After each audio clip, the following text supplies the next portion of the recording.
Hey, everybody, welcome to another episode of Whole Man Podcast. Today I have a very special guest, somebody who is near and dear to my heart. She is amazing in all the ways. She has so many titles, too. She is an aspiring interfaith minister. She's an energy practitioner, Reiki healer. She is trained in shamanism. She's been a yoga instructor and teacher for over 10 years, and she is one of the most important people in my life, if not the most important person. Everybody give it up for Ashley Coleman. Ashley, how are you doing today? I'm a little nervous, but I'm doing great. Good, good. So Ashley's my girlfriend, and it's going great. Just want to let you guys know.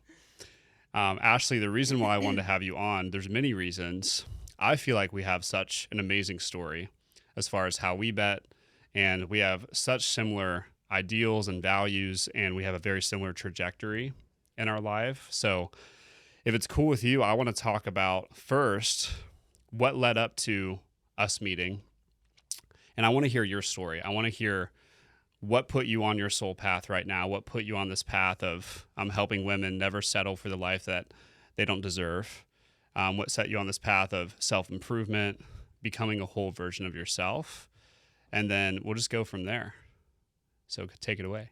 Okay, thank you for having me. Yeah. So specifically leading up to our meeting or before that, like what put me on this path? I would say, what's your origin story? Okay. Yeah. So essentially, very sensitive soul, and you know this, sensitive soul, grew up in an amazing family, started to realize that I was feeling things deeper than other people, had a lot of spiritual attacks, nighttime terrors. That really started with scary movies at a young age, and then I would hear things in my head. So that was like my core trauma is spiritual trauma. So feeling attacks in my mind of we're coming to get you, and that's where my struggles really started as a young person. And then I knew from a very early age that I was here to help people. So as I would go through those struggles, first it was the spiritual attacks, then depression, then addiction, I always knew that my deepest struggles were connected to how I would serve people. So I remember being very young thinking, well, I will help kids sleep in their room at night. So like super young, already knowing that my trauma was my connected to my purpose in some way. And then in 8th grade, I carried around a book, Psychology for Dummies. So I just knew, and I thought that I had to go down this particular path of being a counselor and things, and come to find out, I don't have to do that. But I did study psychology. So once I got sober, went into the whole addiction world for 7 years. My drug of choice was pot, and you don't hear that too often. So that was my story. And then hit my dark night of the soul in a 4-year toxic relationship, found yoga, and then my awakening took off. That was 2014. For the people that don't know, what is the dark night of the soul? Because I haven't used a ton of spiritual terminology yet on this podcast, and I want to get super mystical and esoteric with you today and ground it. So please tell the people from your beautiful explanations what the dark night of the soul is and why it happens. Mm-hmm. Yeah, so mine was one of mine. Like the first one that really broke me into my awakening was I was in my partner's bathtub. He was out drinking, smoking, doing things. This was many years ago, probably 2012, 2013. And you hit peak pain, essentially. It's peak pain. You cannot go further. You hit your knees. In addiction and recovery, it's known as the gift of desperation, where you literally cannot go any further. Peak pain is the greatest way I could explain it. And for me, I started praying. So usually when you get to that point, you lift a prayer, you ask for help, you open your mouth. That was at least how it was for me and for the people that I've helped in that addiction and recovery space. So it is peak pain, and it's when your heart breaks open. Like Rumi, the Sufi mystic, says, the wound is where the light enters. So you hit that climax, and then you break open. And hopefully you have that mustard seed of faith. Hopefully you hold on 5 more minutes. They say in recovery, don't leave 5 minutes before the miracle. So hopefully you have that tiniest bit of faith, or you find it somewhere, and then you push through to the other side. And so that happened for you Yes, more than once. more than once. Tell me about the journey of when that happened the first time. How did that change your life, and what was your next chapter? Well, it was a full moon in Capricorn in 2014. I remember it very clearly. And 2013, I think it was 2014. And I remember praying in the bathtub, angels, if you are with me, please lift this pain off of me. Because the emotional pain was cutting me so deep, I felt like I was dying.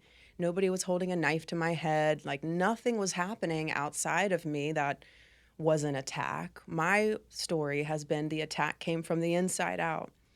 And so I said that prayer. I watched the moon dance across the sky all night. I was up all night.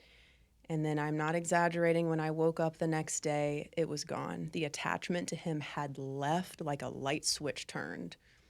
It was a miraculous healing. And I left the relationship. And it was a clean, beautiful cut. I walked away. I never looked back, and I rose my standard, and I haven't abandoned myself since. So that was the first time. It sounds like you saw the glimpse of your true value, and then you drew the line. And you're somebody who's a very loyal person. So it sounded like your loyalty first was to things that didn't serve you. In that circumstance, it was your partner. And then you turned that loyalty inwards. And it's like, I'm never abandoning you again, which, side note, one of the things that Ashley taught me that's been revolutionary in my life has been whenever I'm feeling dysregulated or feeling out of my body in a way, feeling like I'm not me. We all know that fight or flight feeling, that microwave feeling, especially the people who listen to this podcast. The thing that she taught me to do was to stop, to grab your stomach and your heart, to close your eyes, take a deep breath, and then say, I'm here for you. I'm never abandoning you again. What do you need? And she taught me to imagine not that I myself, adult Brennan, is dysregulated, but more so my inner child is dysregulated. And how you would treat a child in your adult life is how you should treat your inner child. Hopefully, if you're a good person, you wouldn't just abandon a child if they were throwing a fit or if they were crying or if they were in pain. And so you really taught me a lot about that. And that's obviously served you well in your life. So from that moment on, it sounds like your life took a transformation. So I'd love to hear more about what that transformation has been for you. So who was the not true self Ash, and who is the Ash who is becoming her true self? And then where are you at now? Yeah, well said. I'm so glad that practice serves you. It always makes me tear up hearing you speak about that, because if I can help you love yourself, then that's a massive gift for my own soul. So thank you for that. You're welcome. And yeah, so I stopped running from my demons. I was running. And I don't run, but I was running. That's true. Watch it. I was running. So after that prayer, I left. I got the keys to my new apartment, 1 bedroom. So blessed. I wept on the way with my dad getting the keys. I left cold turkey, that relationship and other relationships, and I just made that vow. I'll never abandon you again. I made a vow to my soul. I created a soul contract. I'm never leaving you again. And from there, I put myself first, and I dove hard and fast into what I had been running from. And I don't necessarily recommend that. That's why I take people on these journeys and guide them and bring community together around this, because I had another dark night of the soul-ish when I was doing my healing and in my apartment, and I just awakened a huge piece of darkness from my teen years. I tracked where it came from and what it was, and it was the part of me from high school, whatever wound it was at that time. And I just remember hitting the floor in the kitchen and just going into like a 3-day darkness. And I know that what's coming is going out. And so I already had that template of, on your healing path, you hit rock bottom or you get close to that, get excited, because you're about to bust through. You're about to step on through to the other side. That's a song, I think. She's a singer too, a legit singer, by the way. That was a sneak peek. That was a sneak peek, yes. So I popped through that too. And the way that I say pop through is because I don't try to get out of it. So I've learned a method, and that is to go as far into it as you feel safe to go. Go deep, go in, meet the pain, go towards the darkness. And when you say it, is that the emotion that you're experiencing in the moment? That's So correct. what is a good way to, if somebody's experiencing a lot of pain and suffering in the moment, a lot of emotional charge, walk me through the specific practice of Yeah. what you do in those moments. Can I cuss Yeah. on this? Fuck Okay. yeah. Okay. Stop trying to feel better. Just stop. Stop trying to get anywhere. Stop trying to fix anything. Give it up.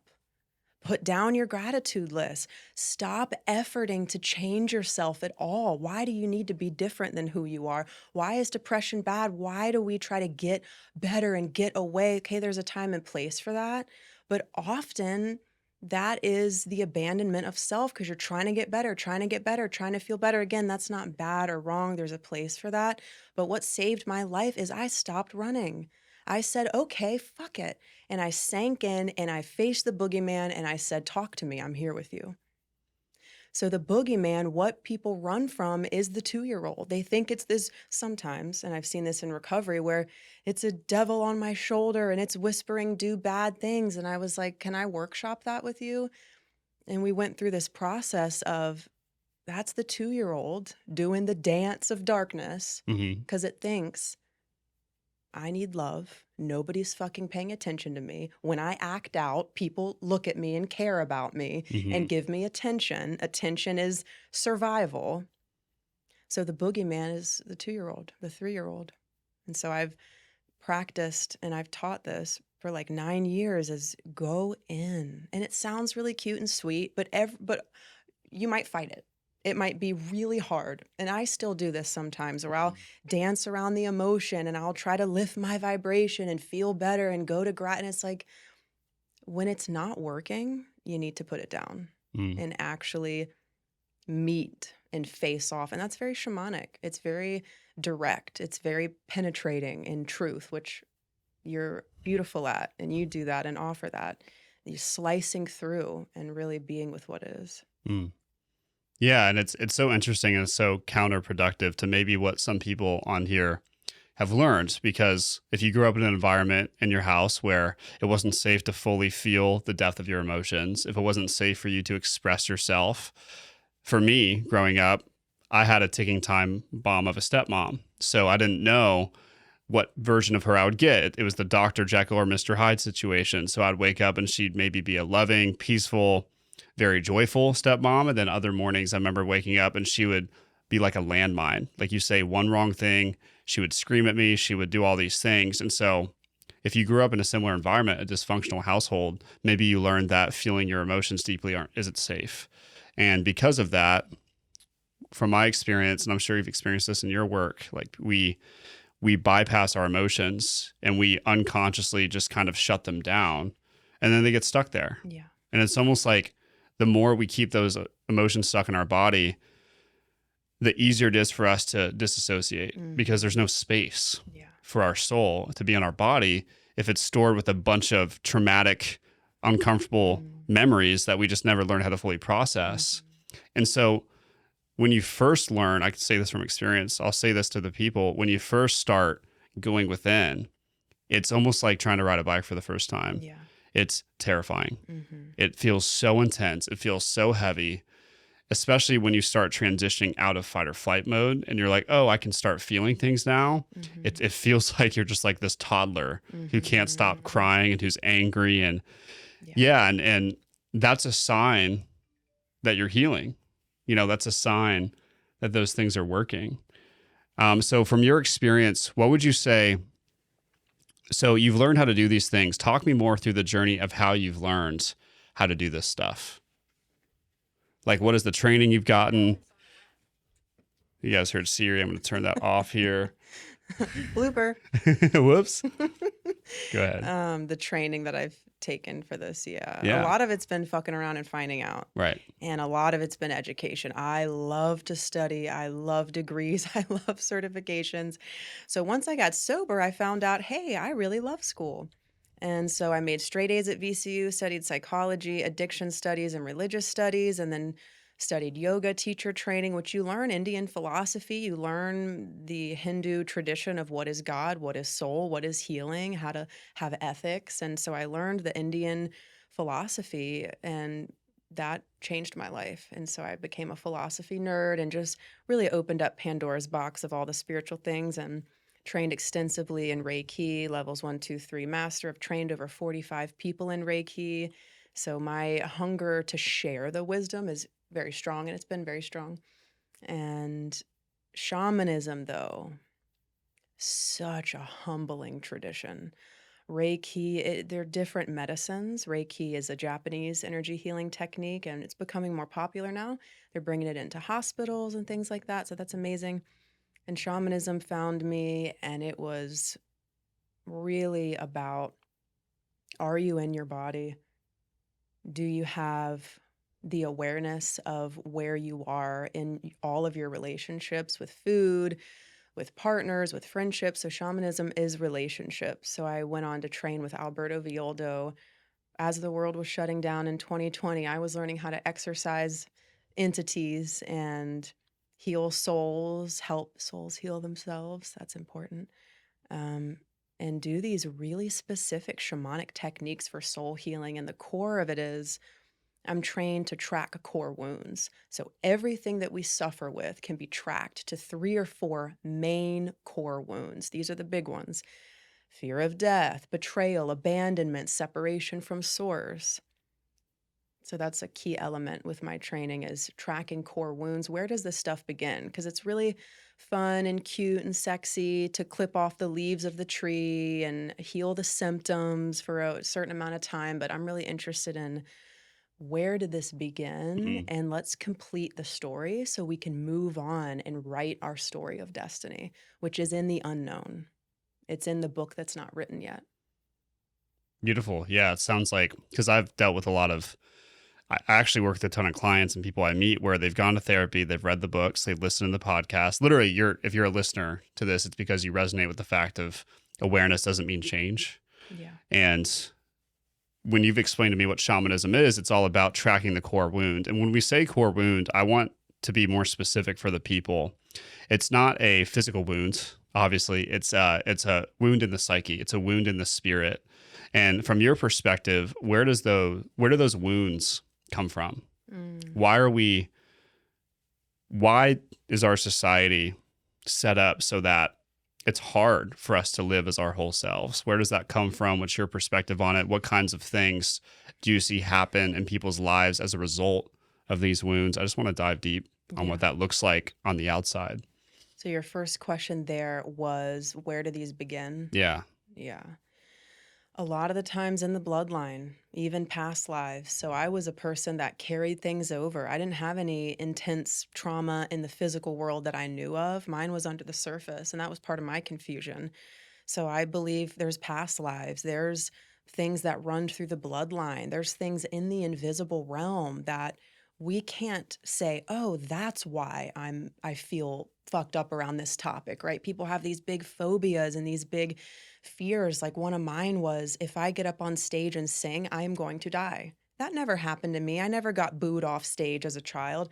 That was a deep, energetic, spiritual wound through lifetimes. And okay, you can't prove that. But once I started to heal the past lifetimes, the fear went away, right? So the proof is in the evidence. Through the healing, it goes away, it changes.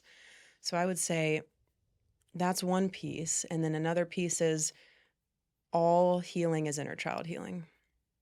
So it is the 2-year-old. It's the meaning you made. For example, a child gets dropped off at daycare.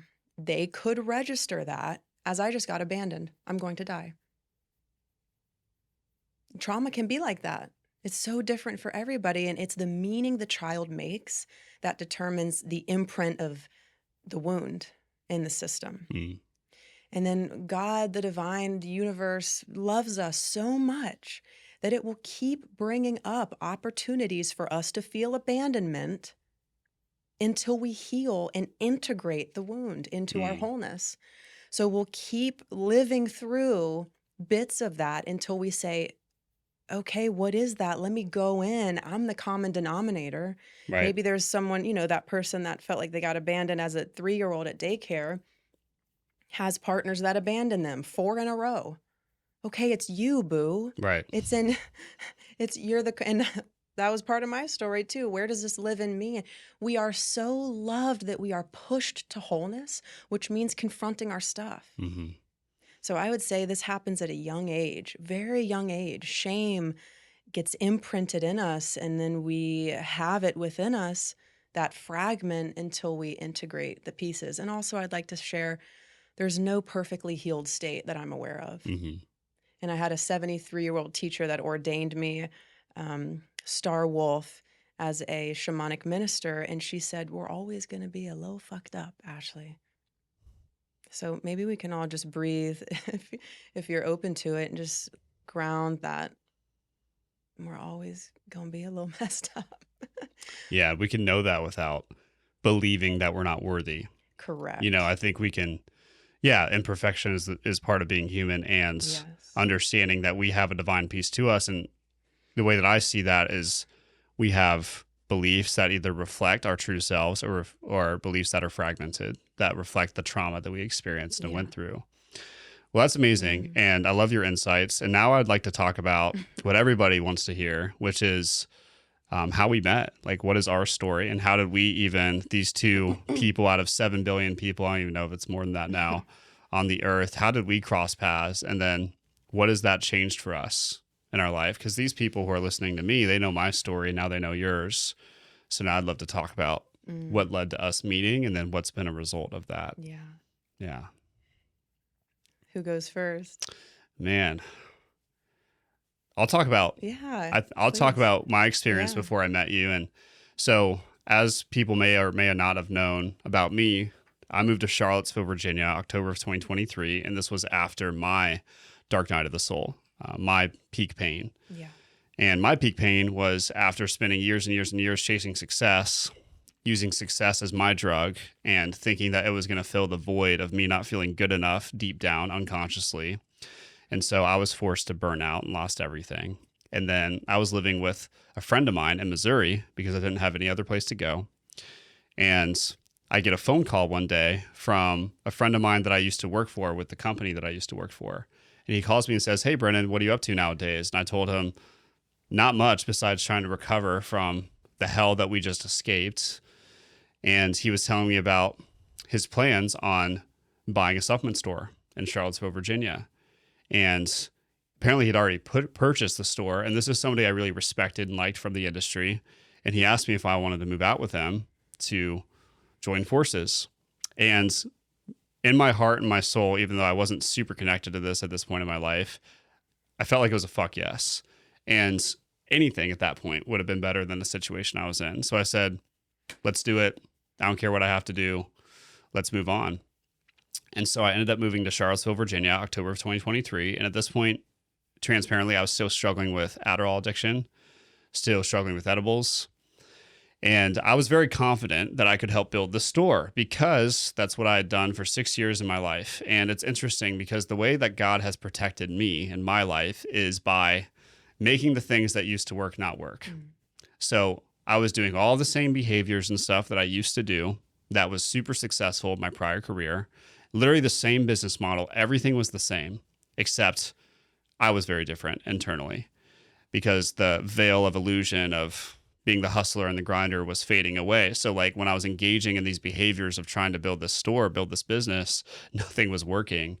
And the store wasn't making any money. And I had to live in the store at that time because I didn't have any income really. I was getting paid like $900 every 2 weeks or something, like not enough to sustain an apartment. And long story short with that, about 4 months into doing that, I get a phone call from my buddy one day and he says, "Hey man, sorry, I can't pay you. I don't know what you want to do, whether you want to work for the store for free or I just can't pay you. We're not making enough money." And so I had a decision to make.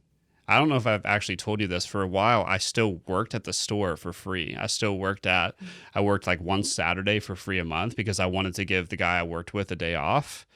And that was very much so like a people pleasing thing. And I started working at Orange Theory Fitness to just make ends meet because I'd built a partnership with the regional manager. And yeah, eventually my body was like, you're done. You can't keep working and not getting paid for it. And so I ended up quitting that, was able to get an apartment with the guy that was the manager of Orange Theory. And that was a whole other story in itself. And then I just started to feel compelled to go all in on my coaching business again. And I had no right at this point in my life, like coaching other people on burnout, because I was so deep in the cycle. But I knew in my soul, the way that I've always learned is trial and error. So I just kept trying. I started picking up free clients from Orange Theory, started asking people if I could coach them. And that built my confidence. And I was like, oh, wow, like some of this stuff is really working. These things that I was doing for myself with the unconscious mind and nervous system regulation. And then my reality started to shift. And eventually it got to this point where I was not allowed by the divine, by God, my energy would not allow me to keep working a 9-to-5 job. And so I was like, all right, well, I don't have any other choice. I'm just going to go all in on my business again. And I was terrified to do this. I'd done this 2 other times, failed miserably. And so I did it, started working a little bit. And throughout this time, I was also dating a girl who was very much so to me a friend. I didn't have a romantic connection to her, but I felt lonely and felt obligated to date her because she had a romantic connection to me. She broke off a 5-year relationship after she met me, and she was very much so, attracted to me in that way. And I was trying to force myself to be, and I just honestly think I just needed somebody to be there for me. So here I am again, following the pattern of moving to a different city, moving to a place I don't know anybody, and just trying to fill the void. And so even after burning out and losing everything, I still didn't really learn that lesson. And finally, I remember when I broke up with her was when I quit my job it was LL Bean that I was working for. And that was the last job I ever had. I quit LL Bean. And then I got this insight from source, from God, that was just like, you're a burnout prevention coach and you need to break up with this girl. And I remember going to the river and just like sitting there with that. And I was like, shit. I was like, all right, like I got to do this thing. And I tend to get these like sudden realizations, as you know. You've gotten to listen to that since we started dating. And yeah, it was so powerful because I was like, I have to move on. So I closed out. I let go of the things that God showed me was no longer serving me. And that was the relationship at the time and the job. And then I just started to go all in on this burnout prevention coaching, and it still failed for a while. I was still very much so, for a month and a half, I had a little bit of a runway. And then from there, I didn't have any runway, and I started Lyft driving early morning and late nights. And then I was just still trying, doing free workshops for people, figuring out how to make this business work. And I remember getting a DM from somebody I followed on Instagram. And he ended up being my business coach, somebody I had followed for like 2 weeks. He sent me a video message saying, hey man, love your niche. We should talk. And then my heart was like, yeah, just do it. So I went on a call with Chase right away. His name's Chase, by the way. Shout out, Chase Tollison. And I went on a call with him right away. And at this point I was like barely scraping by, barely making ends meet. And I remember we had a sales call, and I just knew in my heart, no matter what the price he said was, I had to do it. And it was like I didn't have any control over it. I just had to make it work. And he dropped the price on me, and it was significantly more than I'd ever paid for anything in my whole life. And I took out a loan and I did it. And then at the same time that happened, I decided to delete all my dating apps. I decided to really focus on, okay, what do I need to do?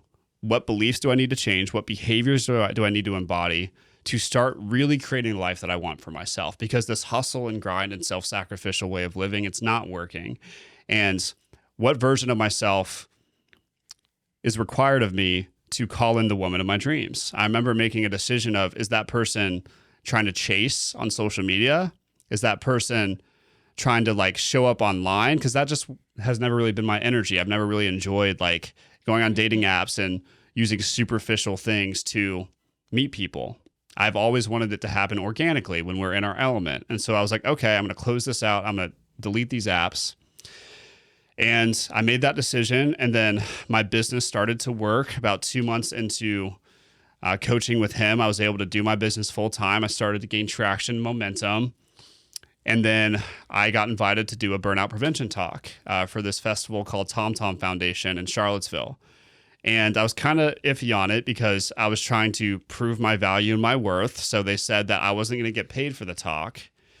And my logical brain, my primal brain was like, well, it's not very likely you're going to get a consultation out of this.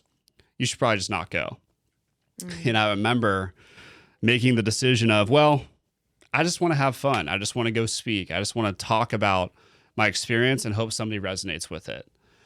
And that's what led me to being a speaker on the burnout prevention panel. And then I remember sitting on the panel, and I saw you a little bit before the huge slow motion moment happens.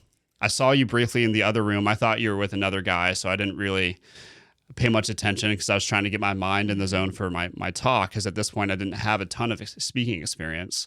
And I remember the talk had started. I was talking, I was saying something, and then I just feel this big, powerful energy, the most powerful calming energy I've ever experienced in my whole life. And I was experiencing that energy as the door opened. And then lo and behold, this woman walks in. And I always describe it as a movie where a woman walks in and then there's lights shining from the back of her. It's slow motion. It's like the hair is waving back and forth. And in comes you. And I just remember in that moment, my soul was like, oh, that's her. And it was very much so like just, it's like time stopped. I was exactly where my feet were. I was fully in my body. And I just remember being like, you better own this talk, Brennan, because your future wife is watching. And I remember that. And I say this, by the way, we're not officially engaged or married yet. Stay tuned. That'll happen at some point. And yeah, I just remember feeling like it was just divine intervention. I knew. And so that was my experience of how I met you. So I'd love to get your perspective of that. That was so beautiful. I always tear up when you share your side of the story. Maybe it's because I'm a Pisces and I just see it so vividly when you share that. So I love it. Thank you for sharing. Of course. Yeah. So what led up on my end to us meeting? Mm-hmm. Oh Yeah. my Maybe gosh. like the month before, like what were the things you decided to do? What was the decisions that you made to put yourself in a readiness state to be able to, yeah, what influenced you to make a decision to go, to drive an hour and 15 minutes to the festival? Just, I would love to hear the chain of perfect synchronistic events that led up to that point. Well, I've always been ready. I always had this romanticized vision of a hubby and kids. I've always known that.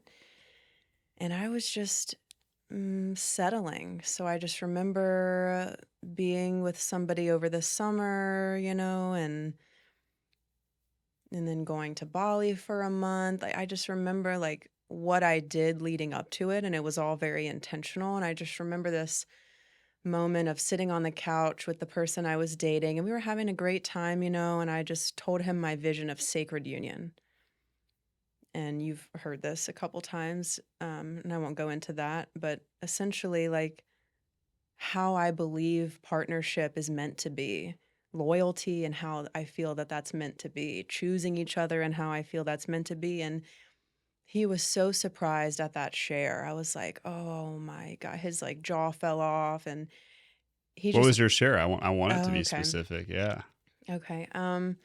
Well, I'm like, I'm unavailable for anybody that watches Corn. I'll say Corn because I don't know if we will get Yeah. censored. You might, I mean, I Oh. don't know if you can say that, but Yeah. the viewers can connect the dots there. Yeah. I was like, I'm period unacceptable, not available. Yeah. And I really wanted somebody sober, but at this point I didn't claim that yet. That came later. That was a huge piece. Mm-hmm.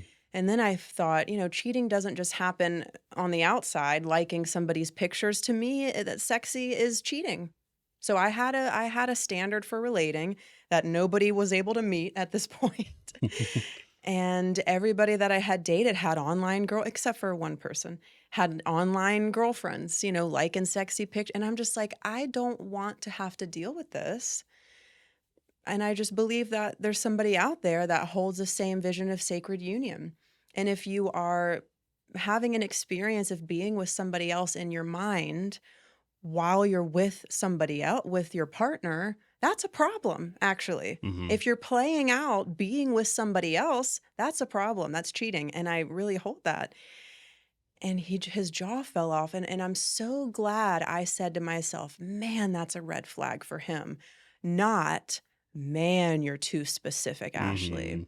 Because my mom, you know, all men drink beer and watch football. I love her so much. And that's been her experience. And I always had this more fairy tale sense of what I truly wanted. So I stopped settling.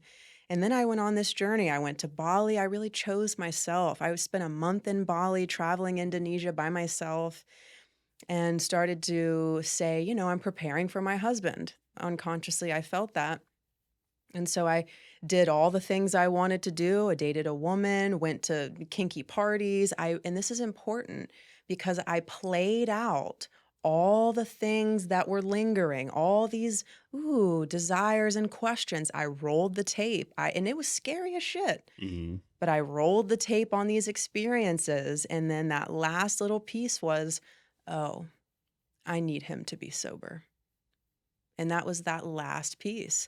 I was so tired of feeling the anxiety of, is he going to get a drink? And and I dated somebody sober. And I said, I am literally not willing to go back. So my journey was raising my standard. And then I had a friend a couple weeks before we met. I had a friend, Jerry, who asked me, because I was very flirty and single, you know, at this time. And she was like, Ashley, she said something like, why are you entertaining even the thought of somebody if you know they're not a match to your desires? And she cut through, and that's a good friend. I was like, yeah. And we literally sat at brunch at a wedding venue, of which I just texted her and asked, what was that called? Because it was so beautiful. I want to look into it. Sneak peek. I want to. It's got a mountain view. And we sat at brunch looking over the mountain. There was a dog sleeping in a pot, a planter pot out. It was the coolest experience. We had this cabin sisterhood adventure. And that's another piece because I met a woman at the cabin sisterhood weekend adventure who was at the talk. And I Mm-hmm. met her at that weekend. And she was the person that had me stick around and linger so that you and I could meet. It's so synchronistic. And my friend Jerry at brunch got out her piece of paper and was like, tell me everything that you want in a partner. And I do this too, but there was something about doing it with her that felt like, okay, this or nothing. Mm. This or nothing. Mm-hmm. And that's a really strong piece. This or nothing. And so we wrote it all out. And then I went out to dinner with some friends, and one of the friends was the founder of this festival. And he gave me a free VIP ticket. Shout out. Thank you. Free VIP ticket to the, I don't know, week long, however long it was. I was only able to go on Saturday. I was totally single, had just released that relationship like a month prior with somebody I was with for about 4 months, learned so much, healed a lot.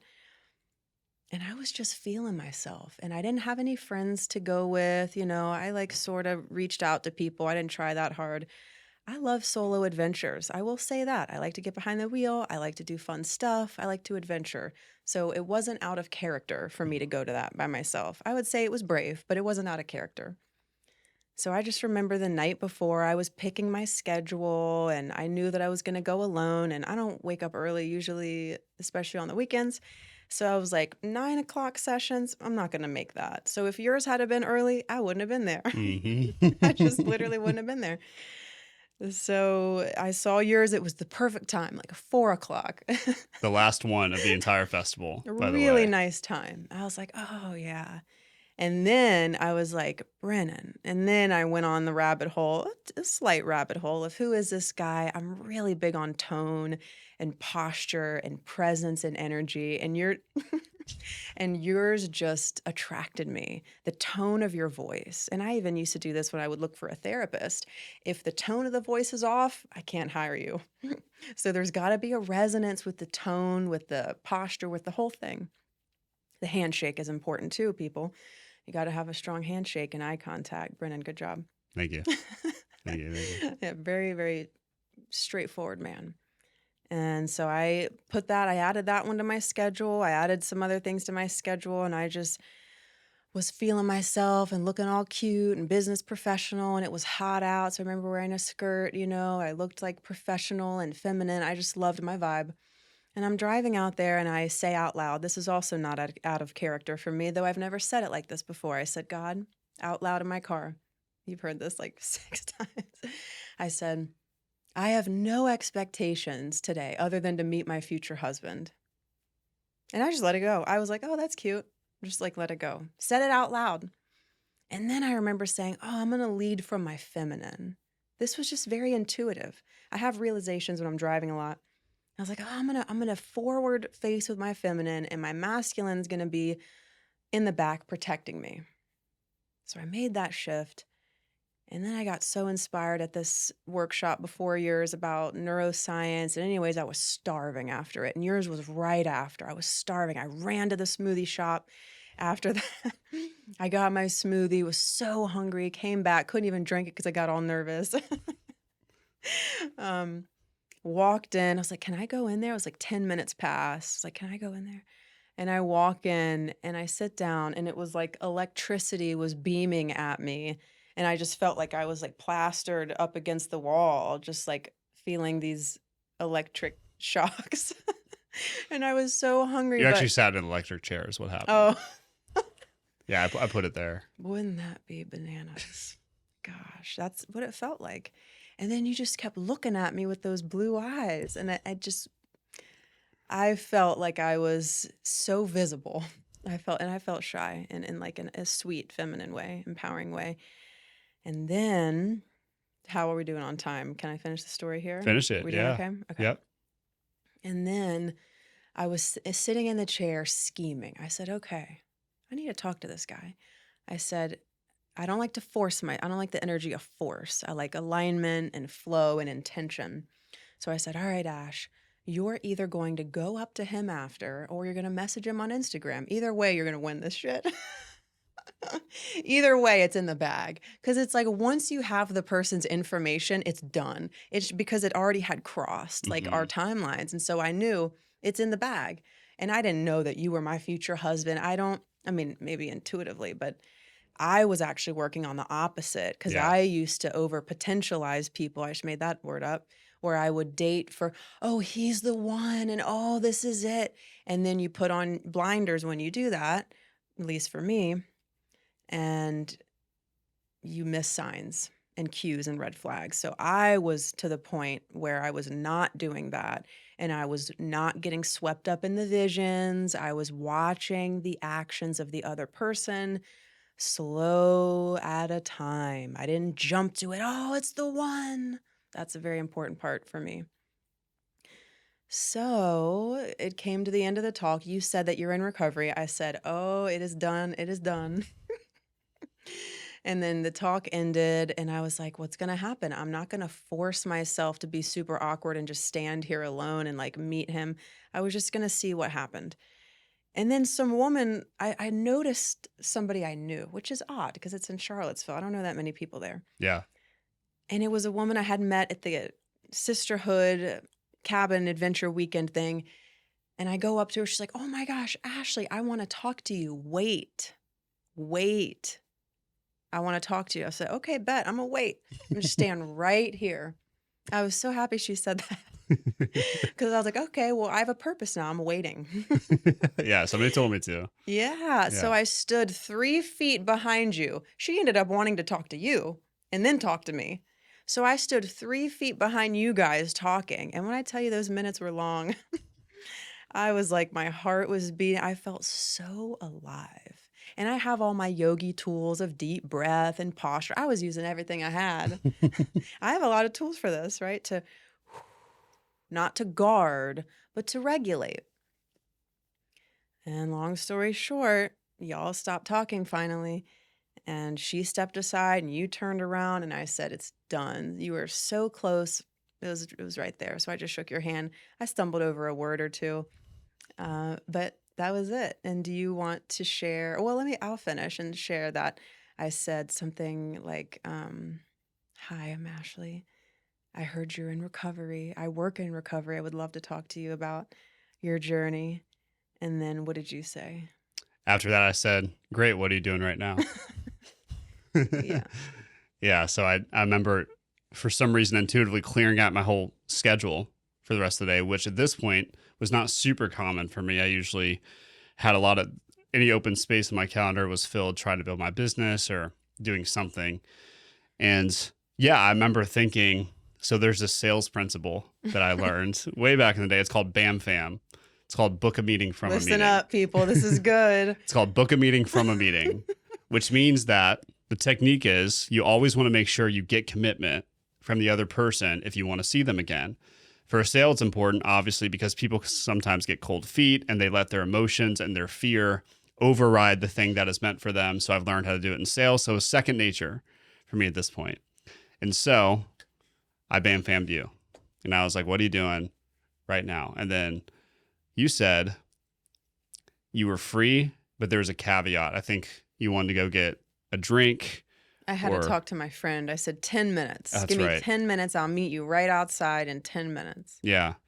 Yeah. And then I know this is again a little bit long, so I'll like cut to the end of that day. Essentially, we spent 6 hours together for the entire. I couldn't get him away from me. Yeah. Yeah. Yeah. And I remember Didn't feeling want to. so nervous the whole time because your energy is so calm and it's so cool and you're very much so leading in your feminine. And I wasn't used to being around people who had that energy. And I was still very much so struggling at this point in my life with a little bit of survival mode. And I was still very intense and things. And I'm intense now, just in a different way. And I just remember feeling like, man, this girl's so interesting. And we spent 6 hours together. Read each other's natal charts, human design, studied each other, talked about kids. I mean, we covered all the bases. Yeah. And nerded out. And so fast forward to which you're definitely going to be a guest again, and we can talk about what's happened up to this point in our lives. We met almost a year ago now. It's been 10 months or something like that. And maybe we can end this by saying, what are the top things that we've learned from each other since meeting each other? So thing number one for me was I learned what's truly important in life is not the things that money can buy, and it's not the material providership. I learned that providership doesn't just mean fronting the bill. It doesn't just mean paying for things. It doesn't just mean having the resources financially to support somebody. What it really means and what women actually want is somebody who's emotionally present, somebody who has integrity, somebody who has the capacity to hold them and all their emotions, and just somebody who has a willingness to commit and be loyal to the relationship. Yeah. And it's interesting because my whole life, what I've been focused on is what I lack, which is I lack the ability to make enough money, or I'm not good enough, right? The core wound I help heal in the world is this deep underlying belief of I'm not good enough. And that's what fueled my success for a long time. And so because of that, my blinder was on as far as what my center was and what I truly wanted for my life. I have always had this big vision for my business, and I wanted to be the successful, wealthy person, and I still want that, and it's going to happen. What I didn't realize was how much I was craving family and a woman who could show me what it was like to be unconditionally loving for somebody, because the love I received from my parents growing up was very much so conditional. Yeah, especially from the feminine. And so you've taught me that. You've taught me that it's safe to enjoy life. And you've taught me not only how it's safe, it's required if you want to sustainably show up. And you've taught me that there's no amount of external success or thing that's going to fill the void of a lack of having feminine energy, meaning that you've taught me that the part of us that's sensitive, that's vulnerable, that's loves life, the inner child, all the things that we're taught not to value in our society, that's actually the stuff that makes life worth living. And you've shown me what it means to do something for a purpose greater than myself. And not in a self-abandonment way. Of course. Not in a people-pleasing way. I've had to confront some shit, y'all, in this relationship. I've had to confront the deepest, dark. She was talking about how she's an expert in the inner world. Yeah, we've both had to confront some very deep rooted beliefs and parts of ourselves that would have gotten in the way if they were encouraged to keep living through us Mm. in the relationship. So that's been my experience. And Mm. my life is 10x. I mean, my business has, I've made a lot more money in my business. I've become way more happy. And it's been super uncomfortable. And it's been everything I've ever wanted and more. So that's been my experience. That's beautiful. So well said. Thank you. Mm-hmm. What have I learned? Yeah. What have you learned?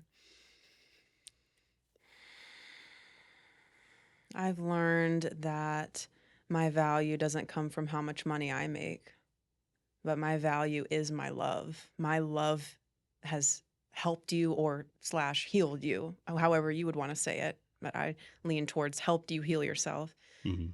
My love and my essence is the treasure, as these feminine embodiment teachers might say. I've really seen that because I used to feel, well, my father didn't to a large degree. He did his best, and I have amazing parents, and he never was able to hold me emotionally and like meet me at that level. So you helped me really understand that it's okay if he is never able to. And he has met me in many ways. And what I experience with you is what I always desired from the masculine. Not just financial providership, which I have, but emotional, mental, spiritual safety and containment. Like, I'm not leaving you. Like, I'm here. Let me hold you. Let me coach you, whatever you need. So my value is my essence, and I've watched my love help change your life. And that is deeply, deeply meaningful to me, life-changing. And then I've learned that I'm allowed to desire more and more and more. And you've said one time or a couple times, your desires are from God, and I want to help you attain your desires in my body and in my heart, these deep, like feminine, it's like the life force of what wants to be created next. And so I've realized that it's not too much. It's not too much to ask. You've helped. Remember when it was hard for me to ask you to mow the lawn? Yeah. Which, That was I get it. right. I mean, that's Yeah. a big, it feels like a big act of service. Mm-hmm. And you wanted me to say it straight up. Like, you've always wanted me to look at you in the eyes, not beat around the bush. Hey, if you go by here, it's like, tell me what you want. Hey, can you please go by here, or blah, blah, blah. So you've helped me see that I'm not too much, and that I'm allowed to ask straightforward. And that's been incredible. And let's see, what else have I learned? Yeah, I've learned that going off of the, I don't ask for too much. I was right. I was right in my soul that somebody would meet me at the level of loyalty. And I fought for that. I fought to get for that. I had heartbreaks through that. I begged people to be loyal to me and stop liking all these Instagram models. I mean, it sounds funny. It's like I want to laugh after saying that, but it's a real problem. It's Yeah. a real serious problem where people are leaking their focus out, men, women, whoever. So I was right in my soul that somebody would be loyal to me. And so that's what I'll share. I could go on, but I think I'll pause there. I think that was 3. That's beautiful. And I'm working on receiving all of these things. So that's a trait of the feminine. So thank you. And it's been amazing. And I can't wait to see where this love takes us. And thank you so much for being a guest today. Where can people find you if they want to inquire more about your services, learn more of your amazing wisdom? Tell the people what they want to hear. Thank you so much for having me. This was lovely. So a couple things. My website is wingedalchemy.net. That's winged like a bird, wingedalchemy.net. And I have a podcast called the Spiritually Empowered Podcast, a YouTube channel where the podcast is video and I make other videos. I have a Mystic Monday that I put out teachings for on YouTube, and that's Mystic's Path Mystery School on YouTube. And then Instagram is Winged Alchemy Official. I put things everywhere, TikTok, but I think the best way to find me is wingedalchemy.net, and I have all my links on there. And then the YouTube channel, things like that. Yeah, I think that's it. Amazing. Well, thank you guys so much. Let me know if you liked this guest format. You're the first guest on my new podcast, Whole Man, and this was amazing. So if you guys like the episode, please subscribe. If you're watching on YouTube, please give me a review on Spotify, Apple Podcasts, wherever you listen, and we'll talk to you next time.